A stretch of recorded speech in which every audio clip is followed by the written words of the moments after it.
इमाम गज़ाली रहमतुल्लाह ताला अलैह फरमाते हैं, गरीब की ये कमी होती है कि वो खुददारी छोड़ देता है, हाथ फैलाना आसान समझ लेता है। ये गरीब की कमी होती है। गरीब खुददार रहे तो अल्लाह उसे इज्जत अता करता है। आप फरमाया करते अमीर में तकब्बुर आता है, अमीर खुशामद को पसंद करने लग जाता है। इस तरह बहुत सारे काम करने के बावजूद भी नेकी नहीं हासिल कर पाता। फरमाते हैं जाहिल जो होता है ना, जाहिल, उसमें ये कमी रहती है कि वो अपनी जहालत की वजह से बहुत सारे लोगों को बुरा समझता है।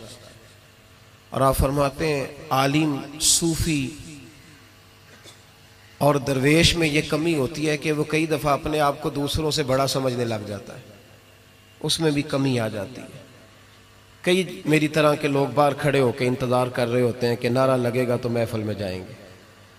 मैंने बाद में लोग मुतालबा करते हैं कि मैंने तिलावत किया तो बताओ कैसी की है। उनका दिल करता है कि कोई कहे आज बड़ी अच्छी नात पढ़ी, कोई कहे कि आज तो आपकी तकरीर ने कमाल कर दिया।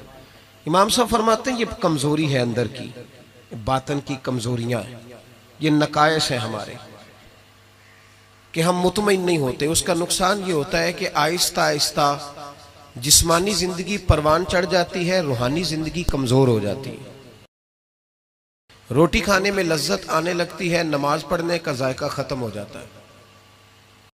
सैर मज़ा देने लगती है और तिलावत कुरान मजीद बोझ बनने लग जाता है। खुशामद अच्छी लगती है और दुरूद पाक पढ़ना या तस्बीह लेके जिक्र करना, यानी अपनी तारीफ सुन लेता है, अल्लाह रसूल की करना मुश्किल हो जाती है। ये कब होता है? जब इसके अंदर कुछ कमियां रह जाती हैं। बुखार चढ़ने से इंसान का चेहरा मोहरा उसी तरह रहता है, लेकिन चूंकि उसका बातनी निज़ाम खराब हो जाता है, अब मर्जी का खाना भी पका हो तो खाने को दिल नहीं करता, क्योंकि अंदर का निज़ाम गड़बड़ हो गया।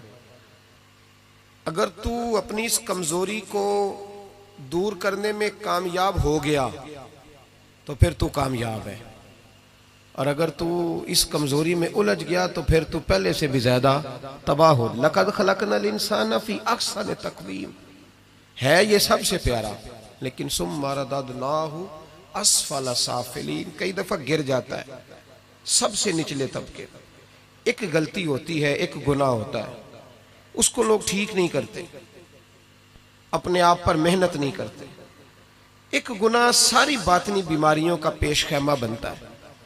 मेरे नबी पाक सल्लल्लाहु अलैहि वसल्लम का कमाल ये है कि हुजूर सल्लल्लाहु अलैहि वसल्लम ने ना लोगों के दिलों में बात बिठा दी थी कि गुनाह गुनाह होता है। गुनाह आज का सबसे बड़ा मसला यह है कि लोग गुनाहगार हो के भी अपने आप को गुनाहगार मानने को तैयार नहीं, तस्लीम नहीं करते। पता है मैं मुतकब्बिर हूं, पता है जो आदमी कहता है ना फलां ने मुझे सलूट नहीं किया, असल में वो खुद मुतकब्बिर होता है, लेकिन वो सामने वाले पे इल्जाम लगा रहा है, देखो जी मुझे ही सलूट नहीं किया। तो भाई आप कौन होते हैं पहले बताए ना। जो आपने बात कर दी कि मुझे सलूट नहीं हुआ, तो ये आपने सामने वाले पर एतराज किया कि वो मुतकब्बिर है। तो दरअसल मसला क्या है? दरअसल बात यह है कि आपके अंदर रोग है। वो जो आप कहते हैं ना वो फलाना देखो जी पता नहीं क्या सियासत की या चमक गया है, तो आप मानने को क्यों नहीं तैयार कि आप जालस है उससे? क्यों नहीं मान लेते कि असद है? क्यों नहीं मान लेते कि अल्लाह का फजल अगर उस पर हुआ है तो आपकी तबीयत मान नहीं रही? क्यों नहीं मान लेते?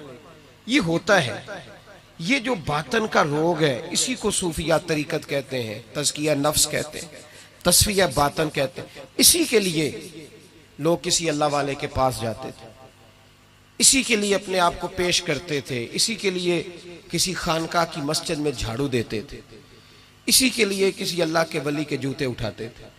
इसी काम के लिए वो लोग कहीं जाया करते थे कि जो रोग है ना अंदर का, हम लोग गुनाह को गुनाह नहीं समझते। मेरे महबूब ने एहसास पैदा किया गुनाहों का। मैं जुमे में कह रहा था कि हजरत उमर फारूक रदी अल्लाह ताला अन्हु ने जो बड़ा इनकलाब बर्पा किया ना, वो इसलिए नहीं किया कि आपकी फौजी ताकत बड़ी मजबूत थी, वो इसलिए नहीं हो गया, हालांकि मजबूत थी वो भी। इसलिए नहीं किया कि आप बड़े बेहतरीन सियासतदान थे, आपको तदबीर बड़ी उम्दा आती थी, ये सारी बातें ठीक थी, लेकिन हजरत उमर ने इनकलाब इसलिए बर्पा किया कि उनकी रूहानी जिंदगी बड़ी मजबूत थी। और अल्लाह कुरान मजीद में फरमाता है या अय्युहल्लज़ीना आमनू इन तत्तकुल्लाह यजअल लकुम फुरकान, ईमान वालो अगर तुम मुझसे डरोगे तो मैं तुम्हें बसीरत की रोशनी अता करूंगा, मैं तुम्हें शऊर की दौलत दूंगा, तुम्हें हक और बातिल में सही फैसले की तमीज अता कर दूंगा। देखे कौन सा इनाम कुरान ने बयान। देखे ना, दुनिया में खुश नसीब बंदा वो है जिसके फैसले सही होते हैं, जिसके फैसले। तो इन तत्तकुल्लाह यजअल लकुम फुरकान, ये सूरह अनफाल की आयत नंबर 29 है। कभी पढ़िएगा, कुरान मजीद की आयत बड़ा मजा देती है। फरमाया अगर तुम मुझसे डरोगे तो मैं तुम्हें बसीरत की रोशनी दूंगा, बातन का नूर दूंगा, फिर तुम्हारी सादी बातें भी बड़े बड़े इनकलाब पैदा कर जाएंगी, फिर तुम्हारे लबो लहजे की सादगी भी बड़ा कुछ कर जाएगी। लेकिन शर्त यह है कि इन तत्तकुल्लाह, ताल्लुक बंदों से ना रखना, ताल्लुक अल्लाह से रखना, अल्लाह से डरना। व युकफ्फिर अन्कुम सय्यातिकुम व यगफिर लकुम, फरमाया मैं तुम्हारे गुनाह भी माफ कर दूंगा और तुम्हारी बख्शिश भी फरमा दूंगा। हजरत उमर फारूक ने ना एक दिन मछली खाने को दिल चाहा। हमारी मनसूबाबंदी होती है, जब लोग जुमा पढ़ने आते हैं तो घर में छोटा गोश्त दे के आते हैं, सख्त गर्मियों में भी, कहते मेरे आने तक ने इसको पका देना। तो बहू बेचारी अगर कभी नमक ज्यादा डाल लेना तो अभी हाजी साहब जो नमाज पढ़ के आए हैं ताजी, वो आते ही फौरन कहते हैं अपने बेटे से कि इतना भी नहीं तूने इसको सिखाया कि मेरे अब्बा ने खुद तुझे गोश्त ला के दिया है। तो एक जीती जागती खातून, एक मुसलमान जिसको बेटी बना के लाया है, उसकी इंसल्ट कर दी जाती, तो हीन हो जाती, और इसके बावजूद वो हाजी साहब नाराज होते हैं। पता ही कोई नहीं, मैं मतलब माँ बदौलत में हाजी भी हूँ, नमाजी भी हूँ, सेठ भी हूँ, चौधरी भी हूँ, नवाब भी हूँ, और मेरा गोश्त खराब कर दिया। ये हमारी ख्वाहिशात नफ्स ने बड़े लोग कुचल दिए। वो लोग अपनी गलती को गलती समझते। हजरत उमर कभी को ख्वाहिश नहीं की, मछली खाने को दिल चाहा तो आपके गुलाम का नाम यरका था। कुछ गुलाम बड़े वफादार होते हैं, वो बेटों से भी प्यारे हो जाते हैं। हजरत मौला अली के गुलाम थे कंबर। तो एक दिन कंबर ने कहा हुजूर आपने कभी खुश होके बताया नहीं कि आप कितने खुश हैं। तो आप फरमाने लगे मैं तुझे खुश होके बताता नहीं मैं तुझसे कितना खुश हूँ। जब मैं तुझसे खुश होता हूँ ना तो मैं तेरे लिए उसी तरह दुआ मांगता हूँ जिस तरह मैं अपने हसन और हुसैन के लिए दुआ मांगता हूँ। कुछ गुलाम बड़े प्यारे होते हैं, वो दुआएं कराते नहीं, वो दुआएं ले लेते हैं, उनसे दुआएं निकलती हैं। वो फैक्ट्री में मुलाजमत ड्यूटी समझ के नहीं करते, वो अपना घर बना लेते हैं। वो वफादार होते हैं, वफादार। और असला नाल जे नेकी करिए तो नस्ला ताक नहीं भूल दे होते। तो यरका आपका बड़ा वफादार गुलाम था। एक दिन आपने कहा मछली खाने को दिल करता है, लेकिन मसला यह है कि 8 मील जाना पड़ेगा मछली लेने, 8 मील आना पड़ेगा। रहने दो, खाते ही नहीं, छोड़ो अपने लिए अब छोटी सी ख्वाहिश के लिए इतनी मुशक्कत करना। हालांकि लोग लाहौर से गुजरांवाला रोटी खाने चले जाते हैं आज भी, और गुजरांवाला वाले भी कई लाहौर आ जाते हैं, सुबह निहारी सुना अच्छी मिलती है। वैसे कहा जाए किसी को कि घर से उठ के मस्जिद में महफिल है तो कहते हैं बस घुटने नहीं काम करते, कमर में थोड़ी तकलीफ है, रात में देर से आया था। हजरत उमर ने कहा 8 मील जाना 8 मील आना मेरी मछली के लिए, छोड़ो। वो गुलाम कहते हैं मैं सालों से आपका खादिम था, कभी आपने कोई ख्वाहिश की नहीं थी, पर आज जब की ना ख्वाहिश तो मैंने कहा कि ख्वाहिश कर ली है और की भी पहली दफा है तो मैं पूरी ना करूं। कहते हैं जनाबे उमर नमाज पढ़ने गए तो मुझे पता था कि कुछ मेहमान आए हैं, असर इनकी हो जाएगी। कहते मैंने हजरत उमर के पीछे नमाज पढ़ी, जोहर की 2 रकते सुन्नत पढ़ के तो मैं घोड़े पे बैठा, अरबी नस्ल का घोड़ा बंधा हुआ था, दौड़ा के घोड़ा मैं पहुंच गया। अरबी नस्ल के घोड़े को 8 मील क्या कहते? कहते एक टोकरा मछली का खरीदा, कई किलो मछली खरीद के तो मैं हजरत उमर की असर की नमाज होने से पहले पहले वापस भी आ गया। कहते हैं घोड़े को मैंने ठंडी छांव में बांधा ताकि उसको पसीना आया तो खुश्क हो जाए, जनाबे उमर कहीं देख न ले। कहते हैं वो उसको पसीना खुश्क हो गया, जब मैं उसके करीब गया तो गर्दो गुबार, वो पसीना खुश्क हुआ तो जो मिट्टी कीचड़ था वो खुश्क हो गया। तो मैंने कहा हजरत उमर तो फिर देख लेंगे। कहते मैं फटाफट घोड़े को कुएं पे ले गया, मैंने उसे गुस्ल कराया अच्छी तरह। जब घोड़े को गुस्ल कराया फिर ला के छांव में बांधा। हमारी ख्वाहिशें होती हैं तो क्या हाल होता है, लेकिन ये ख्वाहिश पूरी करके डर रहे, जमीर जिंदा है ना, अंदर के रोग खत्म हो चुके। फरमाते हैं कि जब असर की नमाज पढ़ के हजरत उमर आए, मैंने भी नमाज उनके पीछे पढ़ी। घर आए तो मैंने कहा हुजूर अल्लाह ने आपकी ख्वाहिश पूरी कर दी है, मछली का बंदोबस्त हो गया है, बस थोड़ी देर में मैं पका के पेश करता हूँ। कहते मैंने ये लफ्ज कहे तो जनाब उमर उठे और घोड़े के पास चले गए। घोड़े की पुश्त पे हाथ फेरा, उसकी टांगों पे हाथ फेरा। फिर हजरत उमर घोड़े के कानों के पास गए तो उसका एक कान ऊपर उठाया तो कहने लगे यरका इधर आ यार। तो मैं करीब आया तो कहने लगे तूने सारा घोड़ा धो डाला है पर कानों के पीछे से पसीना खुश करना तुझे याद ही नहीं रहा। वो कानों के पीछे वो तू यहां नहीं तूने पानी डाला, तू भूल गया था। और फिर हजरत उमर घुटनों के बल जमीन पे बैठ गए। कहने लगे ओ यार यरका इधर आ, तेरी वफा में शक कोई नहीं पर मैं कोई ज्यादा नेक आदमी नहीं हूं, मैं कोई ज्यादा परहेजगार नहीं हूं। मैं तो दुआएं मांगता हूं मेरी नेकियां बदियां बराबर करके अल्लाह मुझे माफ कर दे।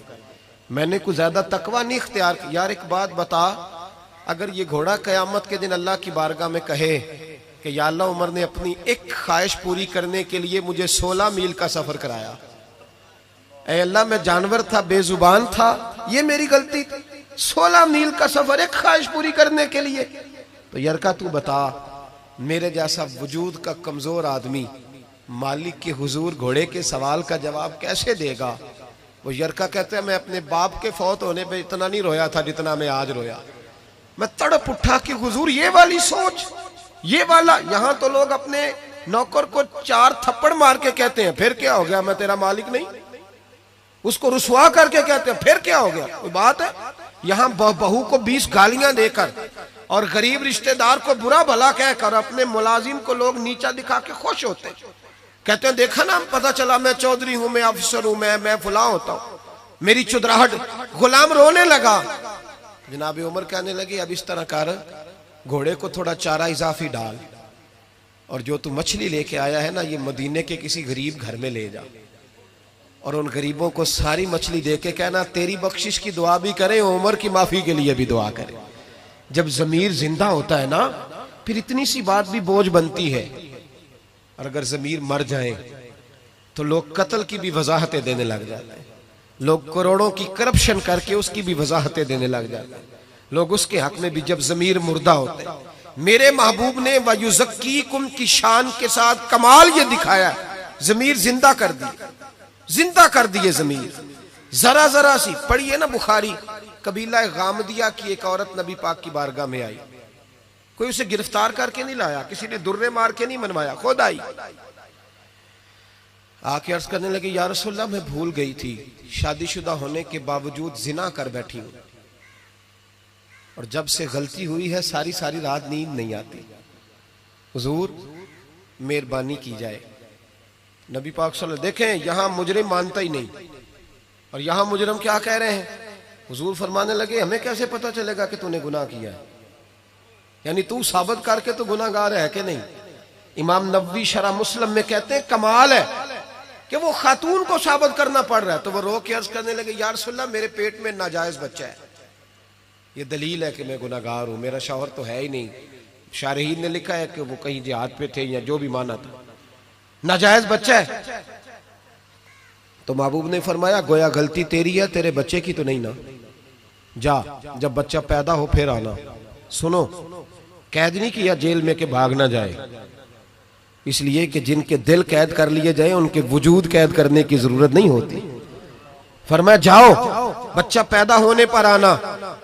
हजरत अबू हुरैरा फरमाते हैं बच्चा पैदा होने के बाद 8 महीने के बाद आई, गोद में चांद सा बच्चा है। कहने लगी महबूबा बच्चा पैदा हो गया है, मेरी कभी सजा का ऐलान हो जाए ना तो हुजूर मेरी वो रातों की नींदें बहाल हो जाए। तो नबी पाक सल्लल्लाहु अलैहि वसल्लम ने फरमाया गोया गलती तेरी है, तेरे बेटे की तो नहीं ना, जा इसे दूध पिला, जब ये रोटी खाने के काबिल हुआ तो दोबारा आना।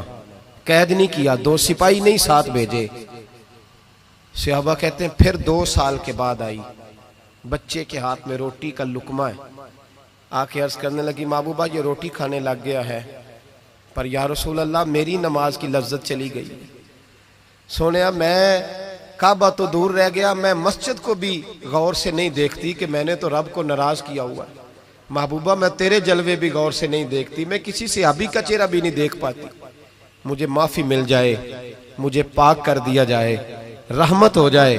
महबूब ने बच्चा एक सहाबी को दिया, फरमाया अपने बेटे से ज्यादा शफकत करके पालना। सहाबी बच्चा ले गए। नबी करीम अलैहिस्सलाम ने सजा का ऐलान किया, फरमाया ले जाओ इसे, रोड़े मारो, संसार कर दो, पत्थर मार मार के मार दो। हजरत अबू हुरैरा रदी अल्लाह ताला अन्हु फरमाते हैं और जनाबे अनस बिन मालिक फरमाते हैं, दोनों हदीस के रावी हैं, कहते उसे रोड़े मारे, औरत खत्म हो गई, इंतकाल कर गई, यहां तक मामला उसका था। अब मेरे महबूब ने फैसला फरमाया। अब नबी पाक ने बात इरशाद फरमाई, दो सहाबियात को बुलाया, फरमाया जाओ उसकी लाश को उठाओ, गुस्ल दो, कफन दो, और जब दे लो फिर मुझे इत्तला करना। हजरत अनस बिन मालिक कहते हैं उसे उठाया गया, गुस्ल दिया, कफन दिया, जब इत्तला दी ना तो कहते हैं हमारे रोंगटे खड़े हो गए, वजूद कांपने लगा।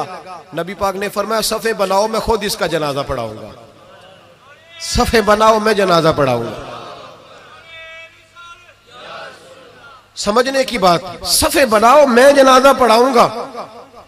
हजरत अनस बिन मालिक फरमाते हैं उसका हुजूर ने जनाजा पढ़ाया, और फिर जितनी देर में ऊंट ज़िबा करके गोश्त बना के खाल उतार के बांट दिया जाता है, इतनी देर नबी पाक उसकी कब्र पे खड़े होकर दुआ करते रहे। इतना टाइम हुजूर ने लगाया। एक सहाबी ने कहा या रसूल अल्लाह, इसके लिए जिसने नाजायज बच्चा जना, इसके लिए आपने इतना एहतमाम किया? तो महबूब ने फरमाया चुप कर, तूने उसका गुनाह देखा है, एहसास नहीं देखा? तूने उसकी गलती देखी है, तौबा नहीं देखी? और क्या जुमले हैं, क्या अंदाज है महबूब का। हुजूर फरमाने लगे उसने ऐसी आला तौबा की है, ऐसी आला तौबा की है, अगर मैं अपनी सारी उम्मत में बांट दूं तो अल्लाह सबकी बख्शिश फरमा देगा। मसला यहां ये बन गया, एहसास रुखसत हो गया। हमारा हाल ये है कि हम अपने वजूद पर लाशों का बोझ तो लिए फिरते हैं, लेकिन अपनी गलतियों को सुधारने को तैयार नहीं होते।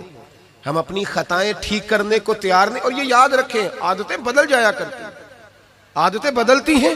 हुजूर आदतें बदलने ही तो आए हैं, अखलाकियात ठीक होते हैं, हुजूर अखलाक संवारने तो आए हैं। इंसान बदल जाता है, महबूब ने बदल दिए लोग, हुजूर बदल नहीं आए हैं। शर्त यह है कि हम थोड़ा एहसास पैदा करें। एहसास, हमारा एहसास तो खींच के ले गया है हमारा सोशल मीडिया, हमारा एहसास तो खींच के ले गया है हमारे रवैये। बाप और बेटा इकट्ठे बैठे होते हैं, बाप कह रहा होता है बेटे बड़ी परेशानी है, तेरी बहन का निकाह करना है। तो बेटा कह रहा होता है अब्बा जी जरा एक मिनट ठहरें, ये पोस्ट बड़ी आला आई है, ये जरा देख लें पहले क्या निकला है। दिल के लिए मौत ये मशीनों की हुकूमत। इकबाल बड़ा अरसा पहले कह गए, कहने लगे दिल के लिए मौत है मशीनों की हुकूमत, एहसास मुरव्वत को कुचल देते हैं आलात। चीजों का जितना अच्छा इस्तेमाल है उतना करो, उससे ज्यादा ना करो।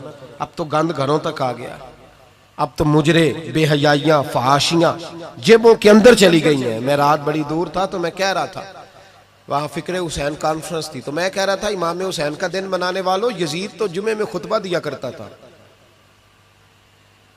हमारे हुक्मरान तो सूरत इखलास और सूरत कौसर नहीं पढ़ सकते, वो तो जुमे की जमात कराता था।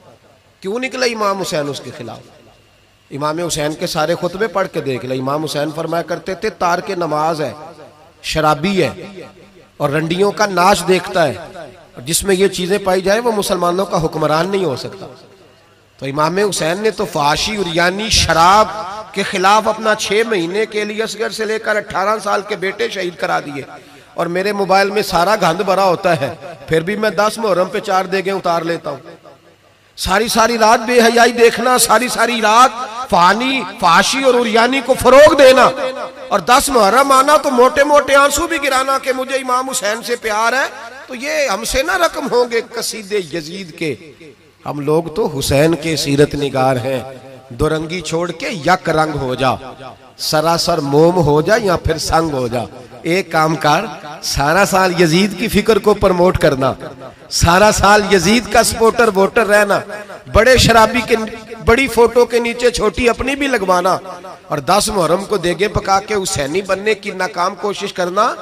तो भाई आम लोगों को तो धोखा दिया जा सकता है, मुस्तफा करीम की आल को नहीं दिया जा सकता, उनको नहीं धोखे दिए जा सकते। तो मेरे अजीजों, जमीर की जिंदगी, बातन की जिंदगी, वो जो एहसास पैदा होता था किसी को थप्पड़ मार के, वो जो एहसास हजरत मोहम्मद बिन अबू बकर रदी अल्लाह ताला अन्हु फरमाते हैं, इसको साहिब सुबुल हुदा व रिशाद इमाम यूसुफ सालेही ने नकल फरमाया।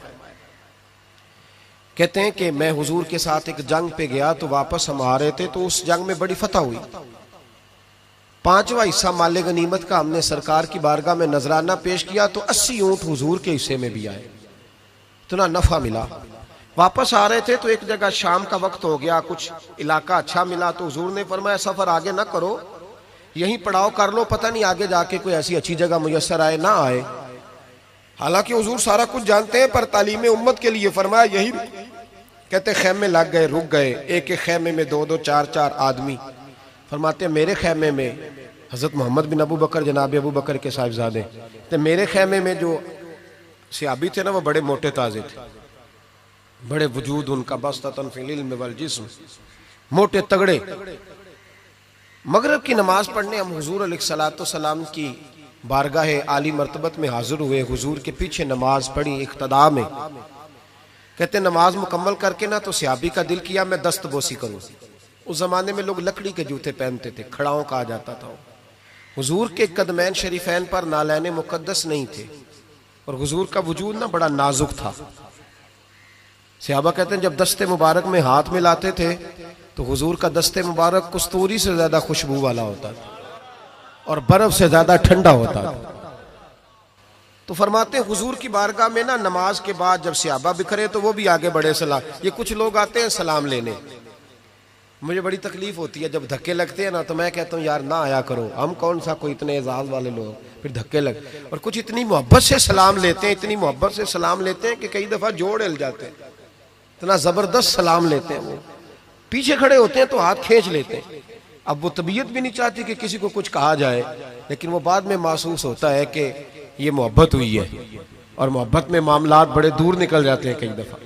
तो मोहब्बत तो इसका नाम है कि महबूब को आसानी किस बात में है, महबूब को आसानी किस बात में है, मोहब्बत इस चीज का नाम। इस चीज का नाम नहीं कि मैं क्या ख्वाहिश कर रहा हूं, महबूब वो वाली करे ना, वो राजी किस बात में है। मैं गुड्डी ते हथ डोर सज्जन दे, वो जिंज रखे उंज रहना है।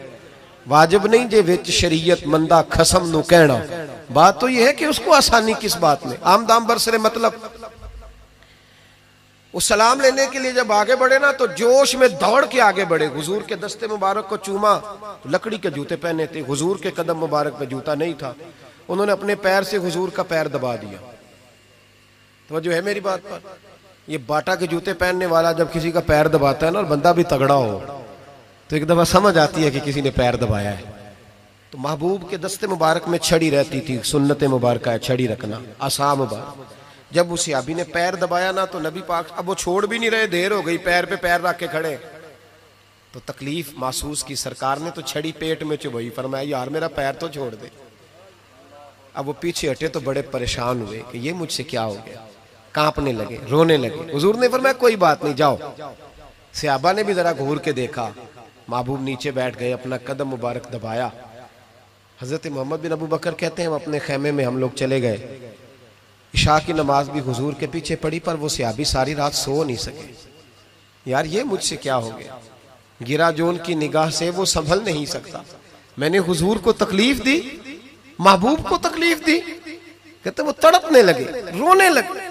ये मुझ सारी रात मैं तसल्ली देता कि यार वो कोई ऐसी वैसी बात नहीं, अल्लाह ने हमारे महबूब को रहमत लिल आलमीन बनाया और हुजूर जानते हैं कि तूने जानबूझ के ऐसा नहीं किया। लेकिन वो अंदर का जो है ना वो माहौल, वो उनको सोने नहीं देता। कहते हैं सहरी का वक्त हुआ तहज्जुद का, तो सैयदना बिलाल हबशी आए, खेमे के बाहर खड़े हो, कहने लगे बंदा किधर है जिसने कल मगरिब के वक्त हुजूर का पैर दबाया, किधर है? कहते हैं अब तो वो और डरे और कहने लगे लगता है मेरी मुजम्मत में कुरान आ गया। महबूब की गैर इरादी बेअदबी भी अल्लाह को पसंद नहीं। कहा लगता है आयतें आ गई, पता नहीं मेरे बारे में क्या हुक्म आया होगा। आप अपने अब्बा से कह के मेरी सिफारिश कराएंगे, जनाब सिद्दीक अकबर से कहेंगे, कहीं ऐसा ना हो कि मेरी दुनिया भी जाए और आखिरत भी जाए। कहते तड़पते सिसकते दरे रसूल पे पहुंचे, सहरी का वक्त, हुजूर तशरीफ फरमा है। कहते अब मैं और वो मुंतजिर थे कि कोई ऐसा हुक्म आएगा पता नहीं क्या बनेगा और उस हुक्म के मामले में फिर कहां तक बात जाएगी। कुर्बान जाए, जब हुजूर के सामने खड़े हुए तो सारा कुछ जानने वाले महबूब ने अपनी उम्मत की तालीम के लिए फरमाया, भाई इशा के बाद ही तुझे बुलाने का इरादा हुआ था, फिर ख्याल आया कि तू कहीं सोया होगा, शहरी में लोग उठ जाते हैं तहज्जुद के लिए, इसलिए तुझे बुलाया है। फरमाते हैं अब इंतजार था कि वो बड़ी बात आए, डर रहे थे, लेकिन कुर्बान जाए नबी पाक ने पैर दबाने का जिक्र ही नहीं फरमाया। हुजूर फरमाने लगे बुलाया इसलिए है कि कल शाम मैंने तेरे पेट में छड़ी चबो दी थी, तुझे तकलीफ हुई होगी तो अल्लाह की रिजा के लिए माफ नहीं कर देता। जनाब मोहम्मद बिन अबू बकर कहते हैं पहले तो वो अकेला रोता था, अब हम सब ने रोना शुरू कर दिया। हुजूर आप क्या फरमाने? कहने लगे नहीं यार, बेचारे का पेट बड़ा है, मैंने छड़ी चबो दी, उसको तकलीफ हुई होगी। और क्या लफ्ज है हदीस में, महबूब फरमाने लगे मैं सारी रात सो नहीं सका, इसका वो दर्द। ओ भाई तू अपने अब्बा को सख्त बात कह के आके बेड पे आराम से सो जाता है, तू अपनी अम्मा को सख्त जुमला कह के वो तड़पती रहती है, उसे वो सारी रातें याद आती हैं, उसने बेटे के लिए बेदार रह के गुजारी होती। तो एक फिक्रा कह के तू सोचता ही नहीं, कहने वाले तो कह ही देते हैं, ये सुनने वाले हैं जो कमाल करते हैं, तूने ख्याल ही नहीं किया। महबूब फरमाने लगे सो नहीं पाया, चल अल्लाह की रिजा के लिए माफ कर दे। तो कहने लगे हुजूर वो तो मैंने पैर दबाया था इसलिए आपने मुझे छड़ी चबोई, आप क्या कह रहे हैं? तो महबूब फरमा देखे वजाहत देखे, महबूब फरमाने लगे तूने तो अन देखे पैर दबाया था, मैं तो देख रहा था, मुझे नहीं छड़ी चबोनी चाहिए थी, चल तू क्या मैंने माफ किया। तो अर्ज करने लगे हुजूर जिस तरह आप राजी है मैं भी उसी तरह ही राजी हूँ। महबूब फरमाने लगे तू तो राजी है पर मैं नहीं अभी राजी। हुजूर आप कैसे राजी होते हैं? फरमाया जी 80 ऊंट मेरे हिस्से में आए हैं, अगर तू सारे तोहफे में कबूल करे तो मैं राजी हो जाऊंगा, तोहफे में रख ले सारे। कौन देता है देने को, फाजिल बरेलवी का अंदाज में जरा देखिए, कौन देता है देने को, इसका पंजाबी तर्जुमा है कि कौन देता है देना वास्ते जिगरा चाहिए, कौन देता है देने को मुंह चाहिए, देने वाला है सच्चा हमारा। और फिर कहते हैं मांगेंगे मांगे जाएंगे और मुंह मांगी पाएंगे। हम मांगेंगे मांगे जाएंगे और मुंह, यानी जो मांगेंगे ना मुंह मांगी मिलेगी हुजूर के दरवाजे से, मांगेंगे मांगे जाएंगे मुंह मांगी पाएंगे। सरकार में ना ला है ना हाजत अगर की है। तो हुजूर ने फरमाया 80 ऊंट रख ले मैं राजी हो जाऊंगा। कहते हैं जब हुजूर ने कहा राजी तब होगा, शर्त लगाई तो 80 ऊंट वसूल किए उन्होंने। कहते हैं वापस खैमे में आ रहे थे तो मैं उसको देख के मुस्कुरा रहा था, मैंने कहा अपने नसीबों पे नाज कर, अल्लाह ने कैसा रसूल अता फरमाया है, पैर भी तूने दबाया है, माजरत भी बज़ाहर महबूब अलैहिस्सलाम ने की है, और 80 ऊंट भी तुझे तोहफे में मिल गए। ये रंग अगर मिलता है तो मोहम्मद अरबी के दरवाजे से ही मिलता है। तो मेरे नबी करीम अल्लाह आपको जज़ा।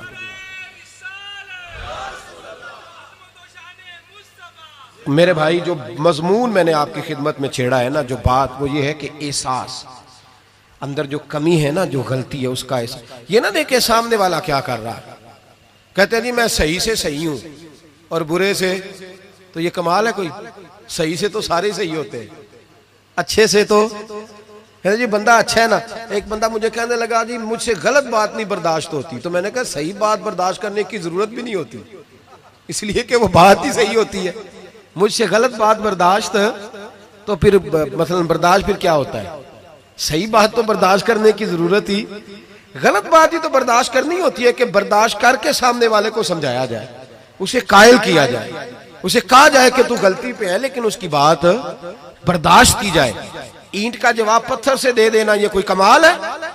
कमाल है इसका नाम के गलत बात बर्दाश्त की जाए? सही बात तो होती सही है, उसमें बर्दाश्त करने वाली क्या बात है? मेरे भाई एहसास पैदा करें कहां किससे कमी रह गई। हजरत सालबा बिन अब्दुर्रहमान हुजूर के सहाबी हैं, नबी पाक सल्लल्लाहु अलैहि वसल्लम ने फरमाया जाओ फला आदमी को बुला के लाओ। बुलाने चले गए तो रास्ते में एक औरत बेपर्दा थी, एक नजर उसको देखा, पहली नजर वैसे ही माफ है, दोबारा अब जो देखता है वो जानबूझ के देखता है, दोबारा नजर उठी। हमारे यहाँ सारी सजा औरतों के लिए है कि पर्दा करें, हालांकि पर्दा मर्द का भी है जी। घूरने लग गए आप मुझे। पर्दा जिस तरह औरतों को हुक्म है ना कि नजरें नीची रखो, इसी तरह मर्दों को भी हुक्म है। कि तुम भी अपनी नजरें, अगर औरत सामने बेपर्दा आ जाएगी तो मर्द ये नहीं कहेगा वे खोए पर्दा ही नहीं कर दी, अब वो क्या करेगा? बोले तो फिर मर्दों का भी पर्दा हुआ कि ना हुआ? हमारे यहाँ अजीब मामला है, पर्दा सिर्फ औरतों का है, मर्द को खुली छुट्टी है, जो मर्जी गंदमंद देखता फिरे मादल। मना किया नबी पाक और फरमाया ये नजर शैतान के तीरों में से तीर है, इससे बचो, ये तुम्हारी रूह पे लगेगा, तुम्हें घायल कर देगा, मार देगा तुम्हें। मर्द की आंख का भी पर्दा है, नजर झुका के रखेगा। सालबा बिन अब्दुर्रहमान रज़ी अल्लाह तआला अन्हु गुजर रहे थे। ये सालबा नाम के 7 सहाबी हैं महबूब के। बाज़ों का ख्याल आता है कि एक फलां सालबा की भी हमने 7 सहाबी हैं, इसे एक नाम अब्दुल्ला नाम के खुदा जाने कितने सहाबी, 20 मेरी नजर से गुजर चुके। तो जनाब सालबा बैठे थे, फरमाया फलां को बुला के लाओ। जब बुलाने गए तो रास्ते में औरत पे नजर पड़ी, पहली नजर तो माफ है लेकिन दोबारा देख बैठे, दोबारा नजर पड़ी तो परेशान हो गए। ख्याल आया मैंने तो खयानत किया अपने नबी पाक से, हुजूर ने तो मना किया ये काम करने से। अब वापस हुजूर के पास नहीं आए, जंगल में चले गए। इब्ने कदामा ने किताबु तव्वाबीन में इस रवायत को लिखा है, कहते हैं 40 दिन वो पहाड़ों में रोते रहे कि या अल्लाह मुझसे गलती हो गई। कितने दिन? अब हमारा शुगल है, इसको लोग गुनाह ही नहीं समझते, बदनिगाही तो कोई गुनाह ही नहीं, अब तो ये शुगल है। अब तो हमारे यहाँ माज़ अल्लाह ताला सियाने बयाने बंदे बीच बैठे होते हैं, जब ये बातें हो रही होती, ये शुगल है हमारा। अब तो अब्बा के सामने बच्चा वॉलपेपर गंदी तस्वीर का लगाया होता है, पर वो कहता है उमर है ना जी, उमर है ना जी, मुझे पता ही नहीं है कितना गंद कर रहा है, ये तबाह हो जाएगा रूहानी तौर पर। अगर ये गंद देखने में उलझ गया तो इमाम शाफी का फतवा है, जिसकी नजर गंदी होती है उसका हाफजा कमजोर होता है, वो को बड़ा काम नहीं कर सकता, वो नफ्सियात का मरीज हो जाता है जो गंदी नजर वाला आदमी होता है। हमें पता ही नहीं कि हमारे मसाइल असल में हैं क्या। तो 40 दिन जंगल में रोते रहे, 40 दिन। महबूब सारा कुछ जानते थे पर खामोश रहे। हजरत जिब्रील अमीन हाजिर हुए, अर्ज की या रसूलल्लाह आपका वो गुलाम रो रहा है। रब कहता उसे बुला ले, मैंने उसका गुनाह माफ कर दिया है। तो नबी पाक सल्लल्लाहु अलैहि वसल्लम ने हजरत मौला अली शेर खुदा और जनाब सलमान फारसी को भेजा, फरमाया फलां जगह है ले आओ। कहते हैं जब हम गए तो 2 पहाड़ों के दरमियान जनाब सालबा तड़प के रो रहे, हमें देख के और रोए। कहने लगे अली मेरे बारे में कोई आयत तो नहीं नाज़िल हो गई? तो कहा नहीं, चल हुजूर ने बुलाया है। कहा अच्छा हुजूर कहते क्या थे, फरमाते क्या थे? कहा पता नहीं लेकिन बुलाया है। कहते जब हमारे साथ चलने लगे, मस्जिद नबवी करीब आई तो कहने लगे अली बहुत बड़ा गुनाह कर बैठा हूँ, नजरें मैली हो गई, वुजू नहीं आंखों का, मुझे डायरेक्ट ना लेके जाओ हुजूर के पास। जब नबी पाक नमाज की नीयत बांध लेना फिर मैं जाऊंगा, मैं पीछे खड़ा हो जाऊंगा हुजूर के, मेरी तबीयत में हौसला नहीं। यहाँ तो पता नहीं मैं किस तरह इश्क रसूल का दावा करता हूँ मिंबर पर बैठकर, और हमारी ये मिलाद आएगा तो महफिल मिलाद में इस तरह के दावे होंगे स्टेज पर के अलमान वाला फीस, पता नहीं क्या क्या लोग कह देंगे, पता नहीं हम क्या है और हम क्या कह रहे हैं, मन आनम के मन दानम, पता ही नहीं, और कितना बड़ा दावा कर दिया। कब मेरे अंदर ताकत नहीं सामना करने। मौला अली फरमाते हैं जब हुजूर ने मगरिब की नमाज की नीयत बांधी तो उन्होंने भी पीछे नीयत बांध ली। इत्तेफाक की बात यह कि हुजूर ने पहली रकत में सूरह इन्फितार पढ़नी शुरू कर दी, इज़स समाउन फतरत व इज़ल कवाकिबुन तसरत व इज़ल बिहार फुज्जिरत। कहते हैं जब महबूब इस आयत पे पहुंचे ना कि या अय्युहल इंसानु मा गर्रका बिरब्बिकल करीम, ए इंसान तुझे किस चीज ने धोखे में डाल दिया, हालांकि तेरा रब तो बड़ा ही करम करने वाला है, तू किस तरह किसी और के धोखे में। बिरब्बिकल करीम, और ज़मीर वाहिद है, मैं तफसीर पे नहीं जाता, कहा तेरा अपना रब, बिरब्बिका तेरा अपना रब, तेरा रब तो बड़ा करीम है, तू फिर भी कहीं और चला गया। जब ये आयत सुनी तो पीछे चीख मारी, बेहोश होके गिर गए, घर वाले घर ले गए। नमाज मुकम्मल हुई तो हुजूर ने फरमाया क्या हुआ? अर्ज की हुजूर वो तो रो पड़े थे, घर ले गए। महबूब पीछे गए तो बेसुध पड़े, तेज बुखार हो गया। नबी करीम सरहाने बैठे और उनकी गर्दन को उठाकर सर को गोद में रखा, और जब बालों में दस्ते मुबारक फेरा तो आंखें खोल दी और झट से अपना सर जमीन पे रख के कहने लगे हुजूर मैं इस काबिल नहीं कि आपकी गोद में मेरा सहारा है, इस काबिल नहीं, बड़ा मुजरिम। तो तो महबूब ने फरमाया तुझे मुबारक हो, रब ने तुझे माफ कर दिया है, अल्लाह भी राजी है, मैं भी राजी है। अब हुजूर के कदमों के करीब आए तो कहने लगे हुजूर आप राजी हैं? कहा राजी हूं। फरमाया फिर मेरे लिए दुआ करें, अल्लाह इसी रजा में मुझे कबूल कर ले। बस ये बात हुई थी, उन्होंने कलमा पढ़ा तो रूह परवाज कर गई। परवाज मेरे भाई एहसास पैदा कर। याद रखें, अगर रूहानी जिंदगी सही नहीं ना होगी, याद रख ले, किसी का कोई नुकसान नहीं, सारे सुकून से सो जाएंगे, आप नहीं सो पाएंगे। अगर आपके ज़मीर पे बोझ रहेंगे ना, तो सारे लोग रमज़ान में 4-4 कुरान पाक ख़त्म करेंगे, आप 10 पारे भी नहीं पढ़ पाएंगे। अगर आप अपने आप को सही नहीं करेंगे, रूहानी ज़िंदगी बहाल नहीं होगी, तो याद रखना बड़ा अपना आप सारा कुछ सजा के ज़ाहिरन बड़े परहेजगार बन के भी अपने ज़मीर की अदालत में फ़ैसला अपने हक में नहीं करा पाएंगे।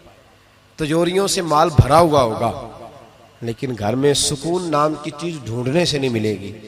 इसलिए कि अला बिज़िक्रिल्लाह तत्मइन्नुल कुलूब, अल्लाह की ज़ात से जुड़ जाने से दिल को सुकून होता है।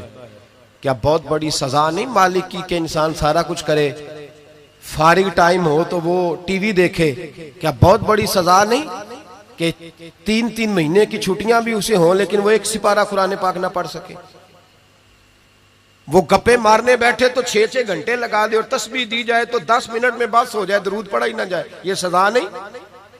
क्या ये कम सजा है कि वो दुनिया दराज पे घूम आए लेकिन मस्जिद में जाए तो उसे कुछ बने? क्या सजा नहीं?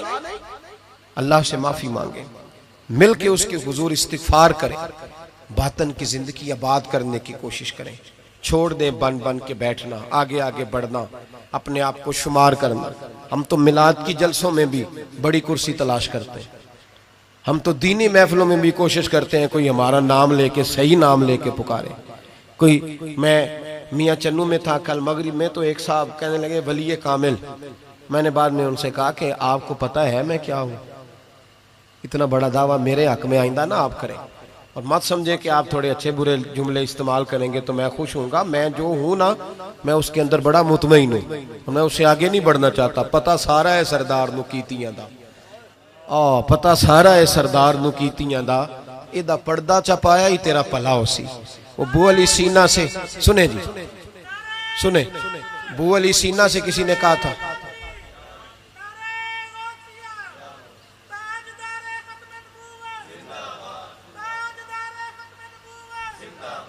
अब इनकी इस बात पर और इस अमल पर एक शेर सुन ले मियाँ मोहम्मद बख्श साहब का। मियाँ साहब कहा करते थे, जितन जितन हर कोई खेडे तू हारन खेड फकीरा। जितन जितन, ये तो सारी दुनिया करती है ना कि मैं जीतने जा रहा हूं। कहते हैं जितन जितन हर कोई खेडे, जितन जितन हर कोई खेडे तू हारन खेड फकीरा। जितन दा मुल कौडी पैंदा ही हारन दा मुल हीरा। जितन दा मुल कौडी। बू अली सीना से किसी ने कहा कि क्या महसूस करते हो, आजकल कुछ हालात बेहतर है? तो बू अली सीना चूंकि हजरत अबुल हसन खरकानी के मुरीद थे, हाँ साइंसदान होने के साथ साथ सूफी थे, दरवेश थे, तो बू अली सीना कहने लगे क्या कहते हो, हालात किस तरह के? कहने लगे मुझे अपने गुनाहों का पता है, इतने बड़े गुनाहों के बावजूद मेरी पर्दाधरी नहीं हो रही, ये थोड़ा इनाम है अल्लाह ताला का।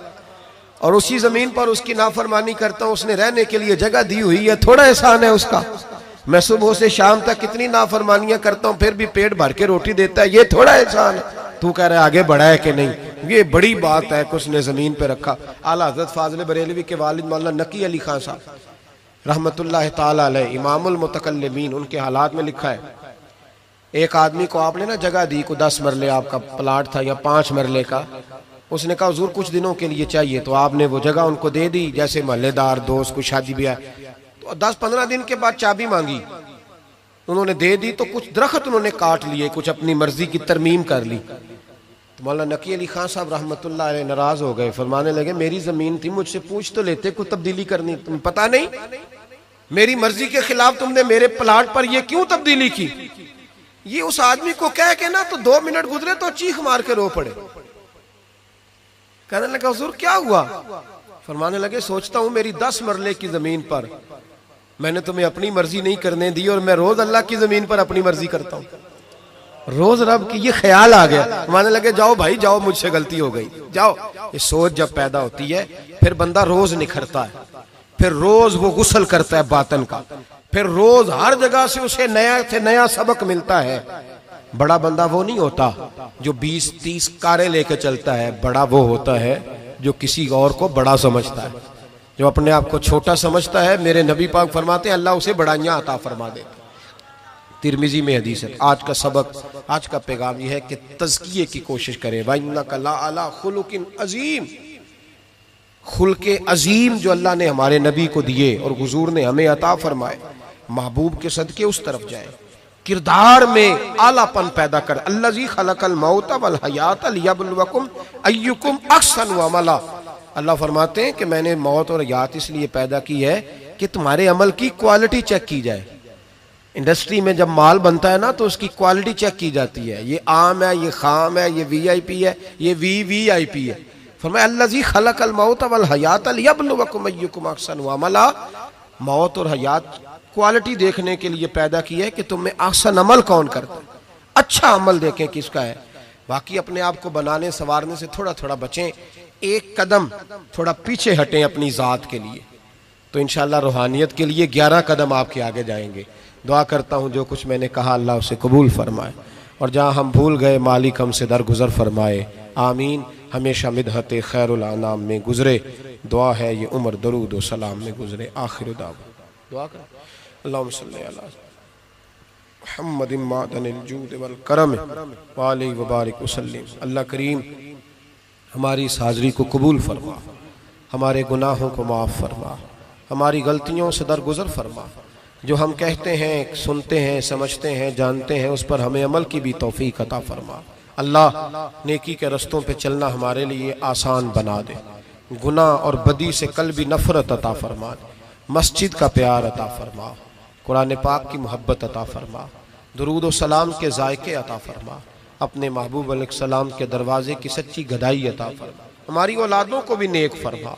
अल्लाह इन्हें अपना कुर्ब अता फरमा, अपने महबूब की गदाई अता फरमा। हमारे हाजी इमरान साहब ने, काशिफ साहब ने, जिन दोस्तों ने यह खूबसूरत एहतमाम किया, उन्हें दारैन की बरकतें अता फरमा, दीन दुनिया की नेमतें अता फरमा। अल्लाह हमारी ज़िंदगी तेज़ी से गुजर रही है, हमसे कोई दीन की खिदमत ले ले। अल्लाह हमें अपने महबूब की ग़ुलामी के लिए, दीन की नौकरी के लिए कबूल फरमा, इखलास अता फरमा, दर्द अता फरमा। उनके वालिदैन के लिए दुआ है, उनकी कामिल बख्शिश फरमा, उन पे रहमतें फरमा, आखिरत की इज़्ज़तों सादतों से उन्हें बहरावर फरमा। दूर दराज से बच्चे बूढ़े अहबाब तशरीफ़ लाए हैं, अल्लाह सब का आना कबूल फरमा। अल्लाह सब के हाल पे करम फरमा। तेरे बंदे हैं मालिक, हमारी बड़ी बड़ी परेशानियां हैं, मजबूरियां हैं, घरों के बड़े मसाइल, बेटियों वाले बड़े परेशान हैं, रिस्क के मामले में बड़े लोग परेशान हैं। अल्लाह हमें दुनियादारों की मोहताजी से बचा, अपनी बारगाह नाज की मोहताजी अता फरमा। ऐ अल्लाह हमारी पर्दा पोशी फरमा, हमारी पर्दादारी फरमा। अल्लाह दीन दुनिया के सारे मामलात में हमारी रहनुमाई फरमा, हक हम पे वाज़े फरमा। ऐ अल्लाह हमें गलत फैसलों से महफूज फरमा, आलम इस्लाम के हक में रहमत वाले फैसले फरमा। अरसा बीत गया, बर्मा के मजबूर मुसलमान खैमों में रहते, अल्लाह उनकी गायबाना इमदाद फरमा। कश्मीर और फ़लस्तीन के मजलूमों को सालों बीतने के हैं, ऐ अल्लाह उनकी मदद फरमा। पाकिस्तान को इस्लाम का किला बना, ज़िंदगी तकवे के नूर वाली अता फरमा, मौत कलमा इस्लाम पे नसीब फरमा। अल्लाहुम्मा रब्बिग़फिर वरहम व अंत खैरुर राहिमीन। रब्बना इग़फिर ली व लिवालिदैया व लिलमुअ्मिनीन यौम यक़ूमुल हिसाब। व सल्लल्लाहु तआला अला हबीबिही सय्यिदिना व मौलाना मुहम्मद।